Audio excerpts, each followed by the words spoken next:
remember when I was thinking that winning Be the Frog on Monday was like a big thing. It was like, wow, if I'm gonna win it, I'll know that I can do it. You know? Right. And then now I look at it, I'm like, anyone can win it with like 3 or 4 months of just like persistent hard work. That's like goal orientated. It's like because I got people asking, like new comics. It's like, hey, I got the guy messaged me a few days ago. It's like, oh, I saw you won Be the Frog. He's like, did you see my set? Like, any tips? And I just texted him this whole thing. Is that I think that you just as a new open micer, you go to a shitty open mic and you do 5 minutes.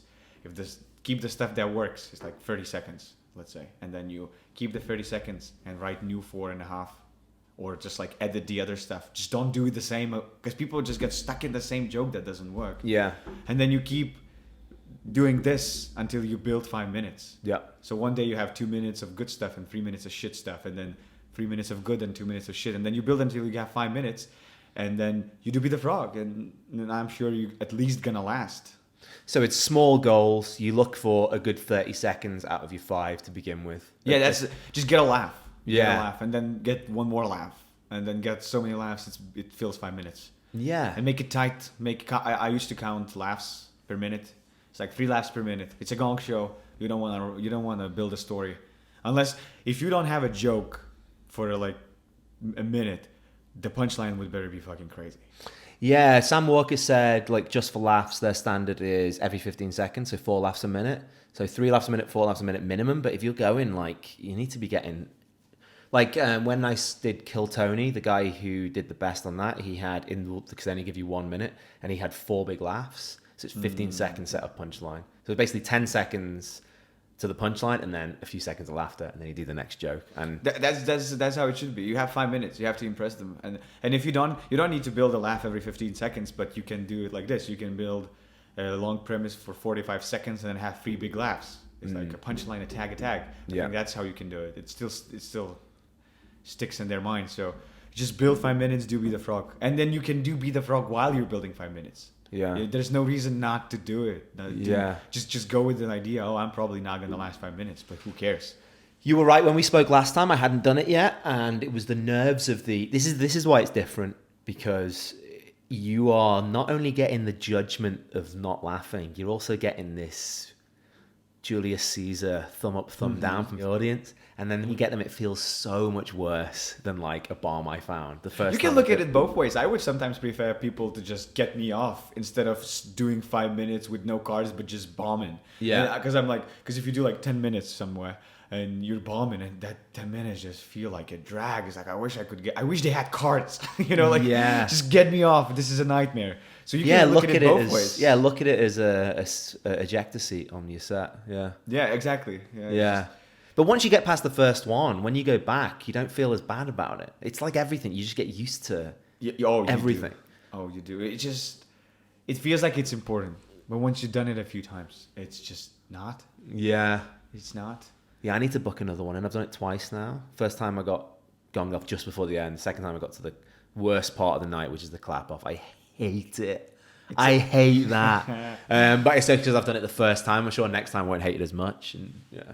I feel like the clap off is also a skill, like how you, because I feel like if you take a step forward and you stand in the step forward, you're subconsciously forcing people to clap until you step back. They're not gonna stop clapping while you're still standing there, so you have to like feel it out when you have to step back. I think it's a skill. Like once you do it, because I've noticed. I know Jordan Ducharme. He takes a step and he's like does this. And in the beginning, I was like, oh, this is cheap. Why do like not cheap, but like just let them clap what they think you are. But then I'm like, I don't know. If you can just raise a hand and it forces them to raise their voice, why not? Yeah, and the act hasn't finished. You're still the funny. They like who do I like the most? You know what I mean? Yeah. So if you can make, if the ideal thing would be to make this clap funny, to give them another laugh at that point. That'd be the ideal. If you could somehow continue the act, I know you can't say anything, but if you can, let's say if your attitude was to be really arrogant and that's what people liked about you, this is becoming very specific, but if you could somehow then be arrogant at that point, you might remind people why they liked you. Bowing. Yeah, whatever, right? That could also work. You're right, it's a skill, and the first time you do it, you're like, oh, holy It is shit. humiliating. It's the And it's worst. also, I feel like the gong shows, it's a bit of a competition of not only of laughs, but it's just like a popularity competition. Yeah, it is, yeah. I think 100%. lasting 5 minutes is a skill, but winning a gong Yeah. show is a bit of luck and also like how likable you are. Yeah. So by doing this, you just like you make yourself a bit more likable in a way. Like you just portray your personality. So this is another side of the competition. Yeah. As long as you don't milk it too much. Yeah. Oh, I'm looking forward to doing it again now. Because some people go like, come on, like clap, clap, clap. Like I don't. That's a bit cringy. Yeah. Yeah. It's Especially- interesting. It depends on how you have to know how people see you as well, which is another thing. Because I think that I've got decent jokes, but I think people fucking just cannot stand me. I think most people are like, fuck this guy. I also think the same way about me. I was like, why would anyone like me on stage? But then they laugh. So it's like, Yeah. I guess they do sometimes. Yeah. Fuck. So 4 times and then you got through to the fun. That's good. That's a good, like, learning curve, and you just need to get in there. Like you said, you just need to get in there and get started. Yeah, exactly. And you just don't need to be afraid to. It's nice. I feel like it's nice to just do it once without any other experience. Like you can do it as your first mic if you have the balls. Yeah. And if you bomb, you just experience the worst thing you can. Like Yeah. it's gonna be just uphill from then on. Like there's almost no worst thing that can happen. Right. So if you bomb as your first mic in the open mic, and then you build 5 minutes for like 3-4 months, and then you go back there. So yeah, you can be disappointed being like, oh, 4 months and I'm still I still didn't get through. But you're not gonna experience anything that you didn't yet. So